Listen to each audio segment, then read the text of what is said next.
Olingi comme manager, olingi comme entreprendre, olingi ozala leader, olingi ozala boss d'entreprise moko boye. Émission oyo ezali pona yo. La famille, dans un extrait moko na otela bino tout à l'heure pour vous comprendre vraiment de quoi nous allons parler aujourd'hui. Bienvenue dans notre chaîne MTK Love TV, MTK Love TV de la votre Miss Kaline Tuka, ya batuka pia bakese, nakada kaka bolingo kaka pour mtazangi bolingo mona nzambe te, mais voici une fois de plus devant vous, la famille, mes éclaireurs, mes éclairés, je vous en supplie beaucoup plus de vous abonner, de partager, de liker, surtout vos suggestions est vraiment la bienvenue dans cette chaîne, pour te voler, tout ça, pour son albino, pour l'isapimoko et sokolaka et longité. La famille, quel est l'histoire du jour? Quelle est l'histoire du jour? L'histoire du jour, allélo. Naïbsimno déjà les bandes de Léonie, quoi, entreprendre, à la manager, à la boss, entreprise, on font l'entreprise, nayo. L'industrie, oyo, après, tozunga. Il faut juste être respectueux. Il faut être respectueux de ses collaborateurs. Mais respect ne veut pas dire faiblesse. Parce que les gens ils sont pas tous pareils.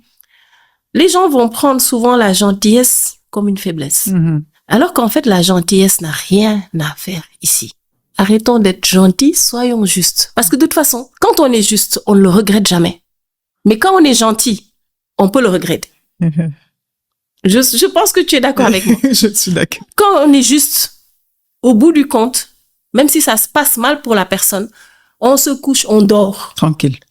Parce qu'on sait qu'on a fait ce qu'on devait faire. Si on joue la carte de la gentillesse, on se fait trahir, on n'a que nos yeux pour pleurer. Donc pour moi, il faut jouer la carte de la justice. De la justice. Être vrai, en fait. Être vrai. Et ça trompe jamais. Ouais. Ça trompe jamais. Okay. Et les gens qui sont avec toi savent que, même s'ils sont malhonnêtes, ils savent que voilà, tu fais avec eux comme tu ferais avec quelqu'un d'autre. Il n'y a pas de demi-mesure, il n'y a pas de complaisance, etc.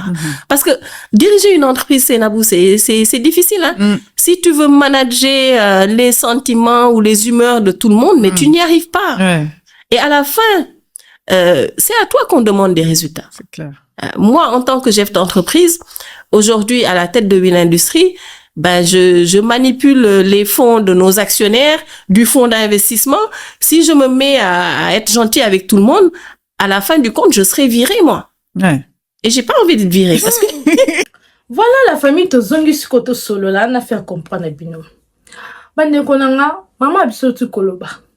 Bande konanga ko manager, ko zala leader, ko entreprendre, ko fongola entreprise, eza facilité. Facilité. Il faut qu'on se prépare en conséquence. D'abord, il faut qu'on se faire aider. Dans un projet futur. Parce que nous sommes un réalisateur, caméra, bablo kanyo songa moko na kokango te ba montaka be mission, mususu ozana posa au collaborer na batu, il faut manager azala, il faut administrateur azala, batu wana nyoso, yango ba osala ke ba accompagner ngana kende musika. Yango ekosala ke to kende musika parce que biso moto kokate, oningo fongola entreprise. Bande konanga, il faut se faire aider. Ce n'est pas facile aux projet fongola entreprise. Oza la manager, c'est pour cela il faut se faire aider. On a premier point na sola na biso, il faut qu'on se faire aider. Oza na bateau ba ko accompagner, bateau ba yebe makamango vraiment comme il faut. C'est très important parce que olingo kende musika, il faut payer oyo kaka bateau. Olingo kende musika, il faut travailler na bateau. C'est très important. Au la équipe moko boyo ya bien oyo baro banana yo équipe ane ko sunga yo okende musika boti makamnyo na mesa bato ba ko luka babiloko parce que étant dans organisation c'est très important. Luka équipe na yo banda la manager ta oyo bandoke luka biloko o placer makamnyo so bo komyo boti na mesa mutu na mutayi bi role na ye. Soki leader azate, travailleur ozalate, leader à travailler bino nyonso, boza très important. On va bien bana misala, boza très important. So bozo travailler en équipe, yango esalake, bokende liboso, surtout so boza ini solide. Boko maintenir entreprise na no tisuka. Deuxième point, nina lobalika monde qu'on a besoin moi c'est au koloba, et gentillesse. L'entreprise gentille. La gentillesse, ça n'a rien à voir dans l'entreprise. On y entreprendre yo kanga bien. Bato bele ba confondaka, surtout biso ba africain. Tokenda musika te parce que mon oyo gentil, mon oyo kozala bien na bato, mon oyo te ba monanga so nazala malamu po ba kolobaki na chef moko mabe na so chef nini. Ah ben non lo bela ba chef, ba leader, ba manager, ba chef d'entreprise. Bit vraiment monsieur za pona bino.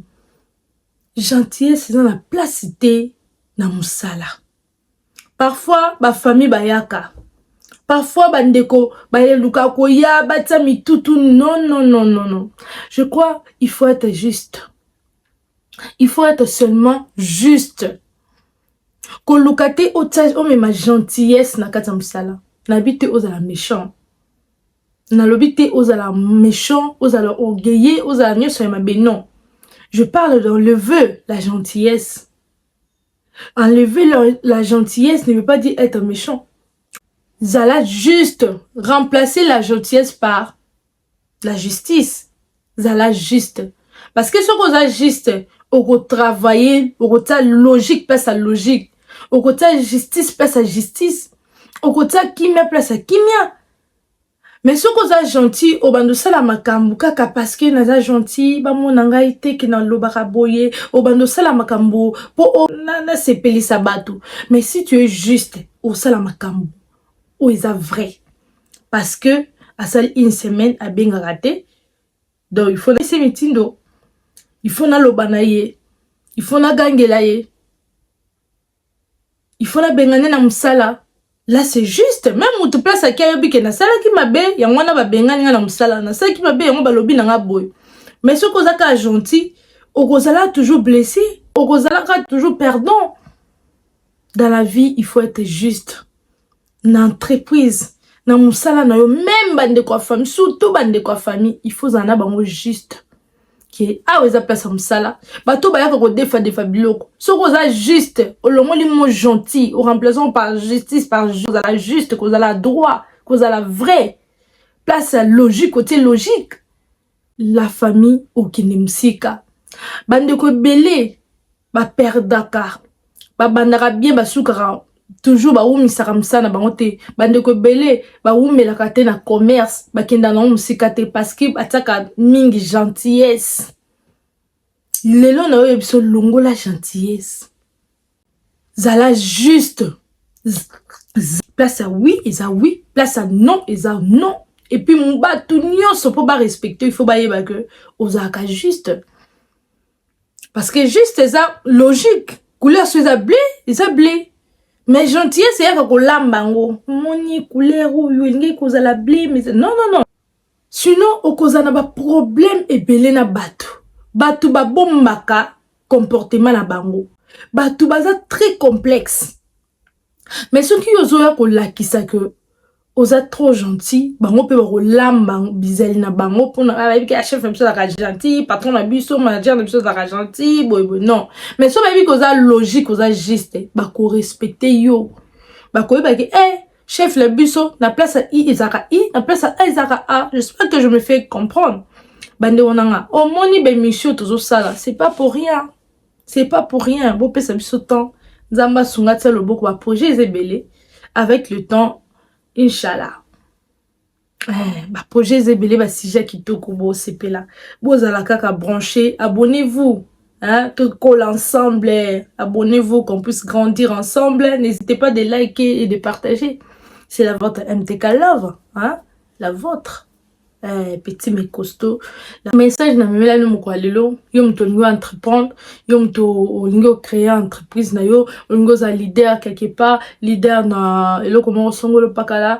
Future boss. Na ngina biso kara que zala n'équipe malamu. pèse à la juste. Longo la gentillesse. Qu'on travaille yo mon côté. C'est très important. Je vous aime tellement, c'est la votre MTK Love. Nakada kaka bolingo, kaka pour mtazangi bolingo mon nzambete. Voici l'histoire du jour ya mokolo lolo. Bozala bien, nzamba bate la biso. Abonnez-vous, partagez, likez. Je vous aime tellement. Plein de bonnes choses à vous. Bisous. Bye bye.